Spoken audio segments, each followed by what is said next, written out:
It's been a weird season for Jordan Love. And if you want to find the root of the problem right now, and this is going to sound weird, but it's true. It's second down. Plus, our pal Lily Zhao joins us for another Zhao You Doing as we get you set for Packers Broncos. All that next. You are Locked On Packers, your daily Green Bay Packers podcast. Part of the Locked On Podcast Network, your team every day.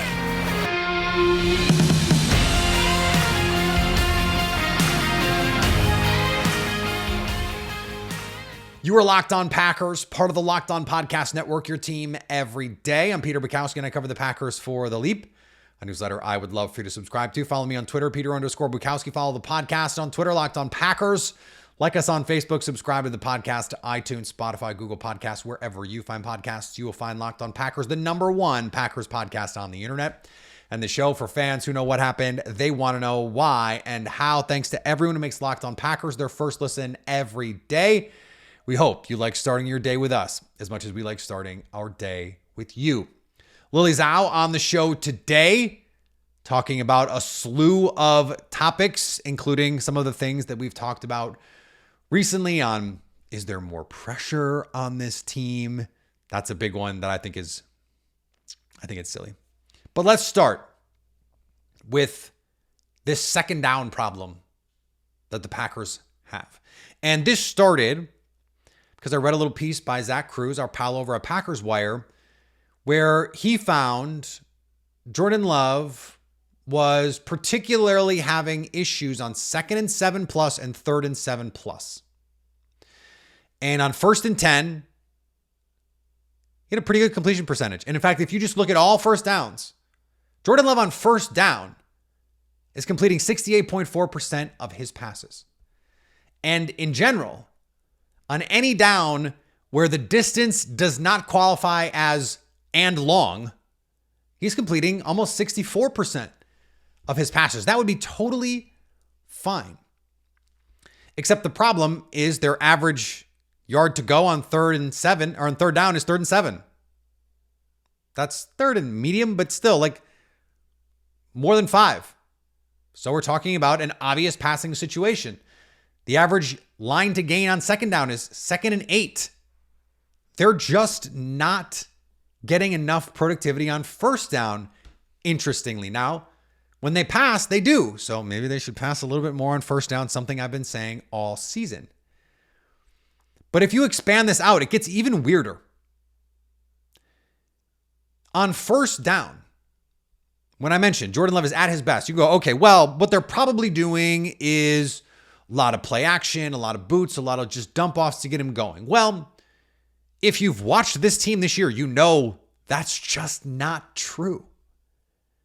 In fact, he's still 4th highest in average air yards per attempt on 1st down.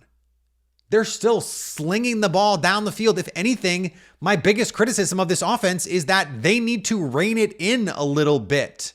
And I'm the person who before the season was saying they need to throw the ball deep.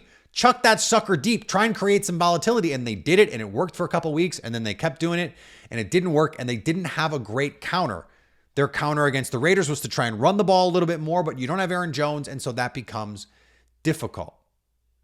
But on 1st down, Jordan Love is 7th in EPA per play and success rate, plus he has a positive completion percentage above expectation. In other words, he's playing really well on 1st down. So the answer to the question, isn't everyone better on 1st down? Yes, and even relative to his peers, Jordan Love is performing at a very high level. Okay, the second counter. Well, obvious passing situations like, for example, 3rd and 7+, that's where quarterbacks make their money. Okay, Jordan Love on 3rd down this season is 13th in EPA per play. He's an above average quarterback in EPA per play on 3rd down. He's got a higher EPA per play on 3rd down than Tua, who is a top 3 MVP candidate right now. Justin Herbert, who is a consensus top 5 quarterback. Joe Burrow, now I know he was hurt, but a consensus top 5 quarterback. Trevor Lawrence, a consensus better than Jordan Love quarterback. So in money down situations, Jordan Love has been a more efficient quarterback. The problem is second down. This is bizarre. On second down, he is by far the worst quarterback in the league. By far the worst quarterback in the league. The only guy even a little close is Zach Wilson. So, what does that mean? To me, that screams noise.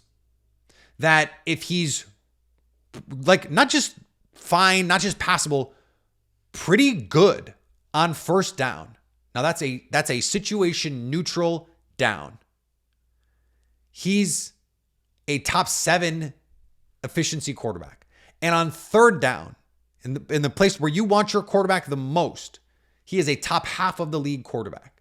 Then it doesn't make sense that on second down, even if the average line to gain is 2nd and 8, that he would be TJ Rubley. It just doesn't compute. So if most of the time, first and third down combined, plus some fourths, give you most of the time, he's a pretty good quarterback. But there's just this weird second down blip that screams, and he's not just not as good. He's terrible. That screams to me weirdness, volatility, and noise. It's just statistical noise. It's small sample size theater. Because there just haven't been enough plays. In fact, if you look at his number of plays on second down, like Trevor Lawrence has had like twice as many plays on second down. He just hasn't had that many plays. And so that's part of why this becomes weird. And it's not just turnovers. Even if you say, okay, remove turnovers, he's still the worst quarterback in the league on a per play basis on second down. But still really good on first down and still really good on third down. So, or still solid, above average on third down. That doesn't make any sense. A lot of this is just weird. It has been a weird season, and that is why I have been preaching patience on this. Is he a top 7 quarterback like his first down numbers suggest? Maybe not. But is he the worst quarterback in the league like his second down numbers suggest? Absolutely not.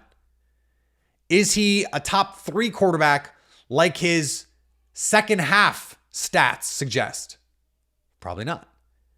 But is he a bottom 3 quarterback like his first half stats suggest? No, probably not. The answer is somewhere in the middle. Now, the real answer of what Jordan Love is as a player is going to be defined ultimately by where in that band of quarterbacks he falls, because that middle is like from 8 to 22.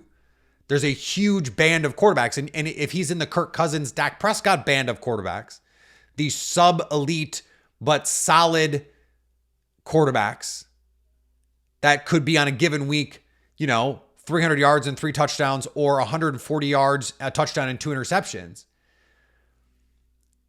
then that's a pretty good place to be. The Dak Prescott, I can't even add Jared Goff in there this year, because this year Jared Goff has been awesome. Probably the most consistent quarterback in the NFC this season. But it's 6 games. But if Jordan Love is going to be more in I can't even think of a great example for it right now, because most of those guys that are in the bottom half of that tier are very young players. And the guys who are veterans just don't keep their job. Like if he's going to be in that like Mitch Trubisky tier, or the bad young starter tier with the Bryce Youngs and the Anthony Richardsons, and just statistically speaking, those guys are not as good. That's not quite where you want to be at this point in your development. But the fact that you've got the high level, like this is the definition of kind of what you wanted to see here. Show me the flashes. You understand the consistency is not going to be there, especially in this offense. And I've said on the record, I miscalculated how much that was going to matter. But you've got high-level first down quarterback play. You've got solid third down quarterback play, and historically terrible second down quarterback play. the outlier is probably the thing that is going to regress the most. And if he just gets to he becomes the 22nd worst quarterback on second down, then he ends up probably much closer to that Dak Cousins sort of range. And that's where the Packers need him to be. That's all possible. It wouldn't frankly take that much. And so this is one of those statistics that it tells me more of what I already knew, that this is a very weird season so far in a very small sample size, and that the highs are where you want them. They're high. And the lows, you just got to bring those up a little bit. You got to mitigate them, and you got to reduce what they are. He is the quintessential, I think it was Sam Snead who said, in your best round of golf, you might hit 2 or 3 perfect shots. It's about how bad your bad shots are, not how good your good shots are. That's the case for Jordan Love. How bad are the misses? He's going to have a couple awesome plays. He's had a couple awesome plays basically every game. It's not how good those plays are. It's how bad your bad plays are. And those stretches, he's just got to tick that up just a little bit. And it can really be something special. All right, Lily Zhao coming up here on Locked On Packers. Our partners at eBay Motors have teamed up with Locked On Fantasy Football host Vinny Iyer to bring you some of the best fantasy picks each week, all season long. Whether you're prepping for your daily draft or scouting the waiver wire, every week we're going to provide you players that are guaranteed to fit your roster. Let's see who Vinny has picked out on this week's eBay's Guaranteed Fit Fantasy Pick of the Week. And there is a familiar name in here. Someone who I think will very much fit your daily fantasy lineups coming up this weekend. Christian Watson, back fully healthy for the Packers and set to keep making a huge second-year receiver impact for Jordan Love as a big play and red zone threat. Watson, before the Week 6 bye, saw 7 targets against the Raiders. He caught 3 for 91 yards, almost had that big shot play down the field that I thought he misjudged a little bit. He should be looking locked into producing with a good chance to score in a fine matchup against the Broncos, back on the road in the AFC West in Week 7. Green Bay can exploit a struggling secondary. We're talking about a historically bad defense here, guys. With Watson's combination of size and speed, he also gets a terrific spot at home in Week 8 versus the Vikings. Someone to keep an eye on, maybe a trade potential partner if you're in a season-long league. Vinny Iyer from Locked On Fantasy Football is going to help you win your fantasy championship, and eBay Motors knows a championship team is about each player being a perfect fit. It's the same with your vehicle. With over 122 million parts for your number one ride or die, you can make sure your ride stays running smoothly. Brake kits, LED headlights, roof racks, bumpers, whatever your baby needs, eBay Motors has it. And with eBay Guaranteed Fit, it's guaranteed to fit your ride the first time, every time, or your money back. Plus, at these prices, you're burning rubber, not cash. Keep your ride or die alive at ebaymotors.com. eBay Guaranteed Fit, only available to U.S. customers. Eligible items only, and exclusions do apply. And thanks to everyone who makes Locked On Packers their first listen every day. Locked On is kicking up our coverage with Locked On NFL Kickoff Live. Each Friday, Locked On will go live at 2 p.m. East on every Locked On NFL channel, including Locked On Packers. Hosts Anitra Batiste, Jarvis Davis, and Kyle Krabs will break down every game on the NFL slate to get you ready for your team's matchup, your fantasy lineups, your betting angles, and more. Plus, get the in-depth local analysis from our stable of NFL hosts across the country who know these teams better than anyone else. That's me. Hey, that's me. Find Locked On NFL Kickoff Live every Friday at 2 p.m. East on any Locked On NFL YouTube channel. Joining me now, fresh off a self-scout week, fresh, bright-eyed and bushy-tailed after no football on Sunday for the third Sunday in a row. Lily Zhao from Fox 6 joins me to answer a long-awaited question. So how you doing? Peter, I will say us folks here in Wisconsin have dealt with better weather. It's a little gloomy. It's the perfect fall weather, like snuggle in a blanket, watch a movie type of weather, but, some of us have to work. So that's as Amy Poehler and Maya Rudolph would say, it's sweater weather. It's sweater weather. So outside of the sweater weather and no Packers football on Sunday, I'm doing well. So how you doing? I'm good. When you come off a bye week with a performance like the Packers had, it can do one of two things for a team. it can propel them forward, and they go, okay, this sucks and we hate this feeling. And so we're going to spend the next 2 weeks getting this right. Or it festers, it lingers.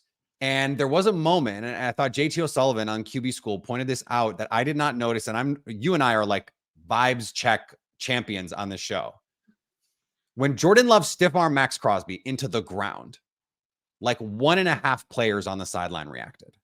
And I was like, ooh, that's not the team we saw early in the season when they're high-fiving and they're doing their pre-planned celebrations. And it seemed like everyone is up for everything. And they're like getting in fights against the Patriots in the preseason, defending Jordan Love. How concerned are you that the vibes could go south on what is a very young team with very little veteran leadership? I was going to talk about that. I feel like teams that deal with adversity, how you get over it is normally you have a team with plenty of veterans on it that can say, hey, we've been in this position before. We're fine. It's one game. Let's move on. Let's go from there. But then, like you just mentioned, the crux of it is this is a young team led by a first-year starting quarterback. So I understand that, that play, I think we were all expecting a little bit different of a reaction from the sidelines. But from that point on, moving on, if this team wants to get better and say, we don't want to let these 2 losses in primetime break us, they have to have that shift in mentality and really take it upon themselves as a young team to say, listen, we don't have the 10-year vet in our locker room. We have to kind of build and grow ourselves. And that starts with, of course, Jordan Love, but how does he rally the troops? What do they hear from Matt LaFleur? What's the message? Can these guys really rally together and say, listen, we are still a good football team. We just have not executed to the level that we want to do. So we have to move forward. And I think, again, if you want to rebound per se, right, the perfect opponent is the Denver Broncos to do that. Granted, it's a road game, but if you want any sort of team to kind of get back in it, get the get right game, right, it's got to be Denver. You have to know, hey, on paper, we should beat this team. Again, we're coming off a mini bye and an actual bye week. We should be able to have our stuff together, execute, and say we can take it upon ourselves as young guys to say we can get the job done. So while there might not be any sort of veteran leadership in that regard of like an Aaron Rodgers, again, I know still established guys in that locker room, I think they still have it within them to kind of take it upon themselves to say we can right the ship. And that starts in week 7 because it's a very winnable game for this team. Yeah, and this is the part where I think you strain with this plan that you and I talked about and we're really excited about with all these young guys. Let them grow together. Let them take their lumps together. That's all great when early in the season you're winning and it's working. How does that look when it doesn't? And you don't have Mercedes Lewis in the room going, guys, we're fine. You don't have Aaron Rodgers in the huddle going, guys, we're fine. And you don't have David Bakhtiari in there every day going, guys, we're fine. It's one thing when the coach says it, but it's kind of like, not exactly like, but it's kind of like when your parents say, it'll be okay, or they try and make you feel better, right? Like, especially in your teen years, this is particularly apt. They're like, I know what you're going through. And you're like, no, you don't. You don't know what I'm going through, even though, of course, they almost always did. Yeah. But you don't know that in the moment. And when you're a player, you want to hear it from other players sometimes. I think I'll speak for myself. I underestimated how valuable that would be. But I also think, to your point, they can do it. Like we've heard Jaden Reed after the Falcons game saying, let's have this build us, not break us. That's terrific maturity from a young player. So you mentioned the Broncos as a get right opponent. I have seen, now I know Twitter especially can skew negative, but I've seen some people say that this actually is there's more pressure on this game now because the Broncos do stink, that you have to have a positive performance here, or now, like, if you can't beat this team, now there's big trouble. Right. And in my opinion, I thought that game was going to be the Raiders game. In my head, I was thinking that's a must-win game for this team because then you're feeling good going into the bye. You've righted the ship from that other primetime loss to the Lions, and then you're going into the bye week feeling good. So in my head, I'm thinking that was a get-right game. That was a game that they should have won. But now it's really a must-win game against Denver because, again, this is a team that you should beat. This is a team you should not lose to, especially coming off a bye especially when you get a majority of your guys back and healthy to play in that game. So I think this will be a very big prove-it game for Matt LaFleur, for the young guys, for Jordan Love. But I also think having Aaron Jones in the position that he is in, he has taken upon himself such a much bigger leadership role in that locker room. He's talked about it all year. Matt LaFleur's talked about it all year, about how he's just taking it upon himself to be that leader. He's a veteran on offense without a guy like David Bakhtiari, like you mentioned, in there all the time. And he said, like, we need some sort of energy and maybe just his presence on the field. If he can get back and healthy and play in Denver, if his presence alone on the field just energizes these guys and he provides a spark offensively, and he's also a leader, maybe that's just what they need to kind of get them back on track, because they just need to see, we have a leader in our locker room in Jordan Love, of course. Then we have Aaron Jones. If he can get out there, play like we know he can play, and be the leader we know he can be, maybe that ignites them. But you're right. I think this is a game that they must win. Otherwise, the outside noise is going to be a lot louder this week or next week. Yeah. All right, more from our pal Lily Zhao coming up here on Locked On Packers. Today's episode is brought to you by our friends at BetterHelp. BetterHelp is a chance for you to make you your best version of you. Is that something you'd be interested in? Being the best version of yourself, being able to find ways to quiet your brain when you need to. If you're like me, your brain is going a mile a minute almost all the time. And sometimes it's nice to just be able to find that center. Having someone to coach you through it if you don't know how to do it, or if there are reasons underlying why your brain is going all the time. Therapy is a great option for you. Sometimes it's great to just have someone to talk to just vent to, someone who's not going to judge you. So if you're thinking of starting therapy, give BetterHelp a try. It's entirely online, designed to be convenient, flexible, and suited to your schedule. Just fill out a brief questionnaire and get matched with a licensed therapist, and switch therapists anytime for no additional charge. Make your brain your friend with BetterHelp. Visit BetterHelp.com/LockedOn today to get 10% off your first month. That's BetterHelp, HELP.com/LockedOn. And thanks to everyone who makes Locked On Packers their first listen every day. Everydayers. Tomorrow on the show, our crossover Thursday. It's already crossover Thursday time. Our Locked On Broncos guys help me break down this matchup. Not a marquee matchup, but a matchup. And then Chris Harris Jr., former Broncos corner, is with us on Friday. Cannot wait for that conversation here on Locked On Packers. It will be. And, you know, especially when Denver is, you know, they released Frank Clark, one of their veterans. It sounds like there are guys all over this roster that are there to be had on the trade block. It seems like they are pushing their chips slowly into the Caleb Williams sweepstakes. Like, there's all these conspiracy theories on all the Broncos message boards about Sean Payton wants to take for Caleb Williams, all this stuff. So if you can't beat a team that does not seem to want to win and does not seem capable of winning 95 passing yards from Russell Wilson and one of the worst defenses we have ever seen, I know they played okay on Thursday night, but like, Patrick Mahomes still put up 300 yards in that game. They just couldn't score in the red zone. It starts to ring the alarm bells here. And I kind of don't know where you go. I do wonder, Lily, to your point about Aaron Jones, how much it changes with him on the field. Because you can be a leader in practice and from the sidelines, but there's just something different about being in the huddle. Like it's just like when Rashawn Gary was being vocal as a rookie and a second-year player, and he's playing 30% of snaps, 40% of snaps. It's just different than when you're the guy out there 80% of snaps and dominating football games. And so I think you're so right to point out, like, hey, just getting Aaron Jones back, it's like a security blanket for everybody. There's a little less pressure. And I do wonder how much you think there has been over the last few weeks, especially the last 2 weeks, or how concerned you would be about guys trying to do too much. Jordan Love trying to do too much. Christian Watson trying to do too much. Guys, they want to break off every route and try and score, like we saw Romeo Doubs in the Lions in the red zone. Oh, second reaction. Let me go try and score a touchdown.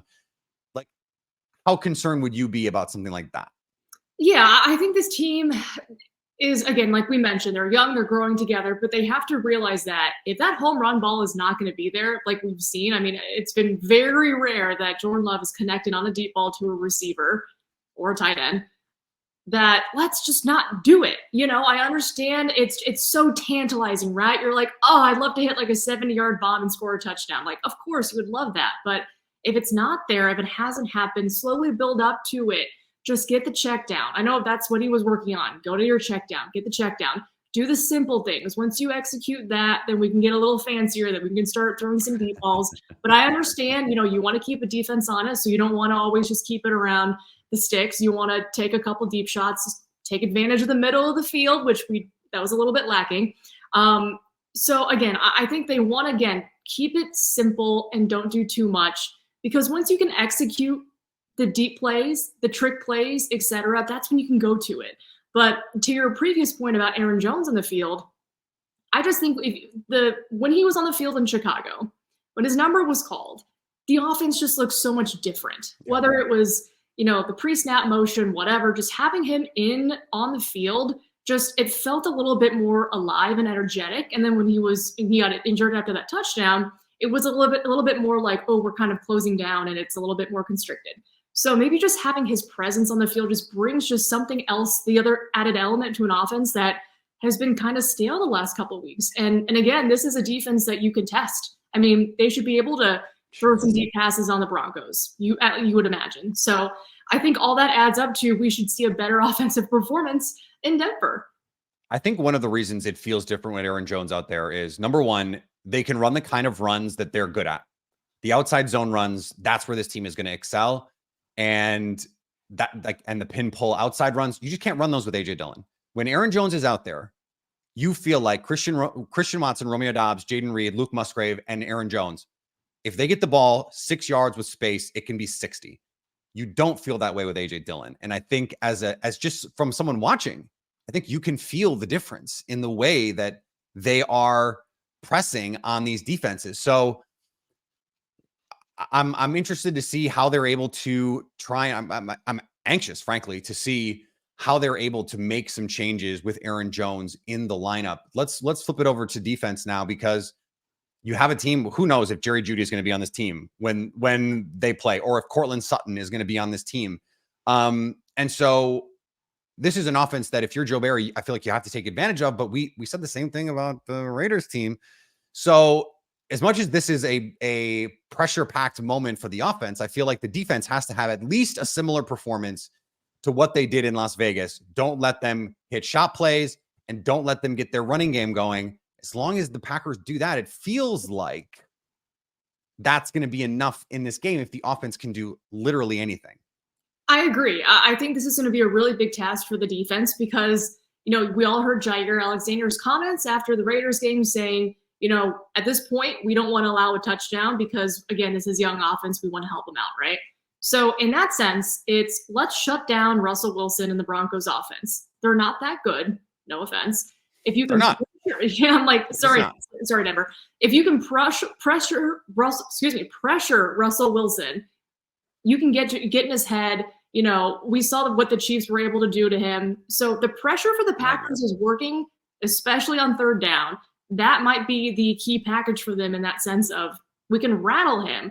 But on the other hand, it's still Russell Wilson. I'm sure he'll still hit a couple big plays because he has that arm and he's a veteran quarterback. But again, I think they have to attack it a lot differently than the Raiders game, because if the Broncos know they can run on you, which they shouldn't, if they know they can run on you, I mean, it's going to be a long day regardless. And it's still Russell Wilson. But again, rattle him, get in his head, and the defense should have a good day on the field. And maybe you get gifted with a pick or two. Is it weird that I feel like the Packers are in a better position to rattle Russ than they were Jimmy G? Like, I just feel like Jimmy G's a little less he's a little more unflappable that way than this version of Russell Wilson. That seems crazy to say, but that seems right. It does. I mean, you saw him with the Niners. I mean, regardless of how much they're talking about, oh, they can get to Jimmy G. I mean, the man just kept dumping it off and his guys were doing all the work. So yeah, he's unflappable. Give him that. He is indeed. All right, Lily. We have a important game as we've laid out. If there's one thing where you can go, okay, this is the key to you to success on Sunday, is it Aaron Jones or is it something else? I would say it's a more, not vague, but it's not a player in my opinion. I think it's just get out to a fast start. Yeah. Can you score a touchdown in the first quarter? Can you score another touchdown in the second quarter? Can you score more than 3 points? That's my thing. 14 points in the first half. Aim high. Aim high. If they can get out to a fast start offensively and maintain that success against a Broncos team that is not good, I think that'll bode well for them because, again, we do not want to see this team in a 10-0 hole in the third quarter, trying to claw their way back. It's the same narrative. It's been that way for the last couple of weeks. Get out to a fast start. Whatever form you can do that in, do it. Whether it's the defense picking off Russ, scoring touchdowns that way, or special teams, get out to a fast start, and that's going to make me happy. And then play better offense.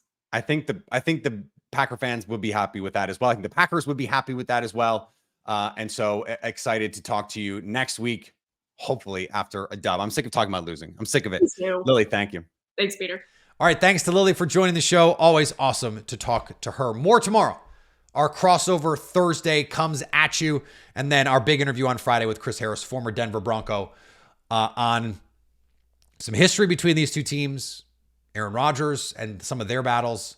A lot of fun stuff coming up in that conversation. Follow me on Twitter, Peter_Bukowski. Follow the podcast at Locked On Packers. Like us on Facebook. Subscribe to the podcast, iTunes, Spotify, Google Podcasts, wherever you find podcasts, you will find Locked On Packers. And anytime you want to come hang out with us live, like we will be after our show, or after the game on Friday, we'll have a show on our Locked On Packers YouTube page so you can stay Locked On Packers.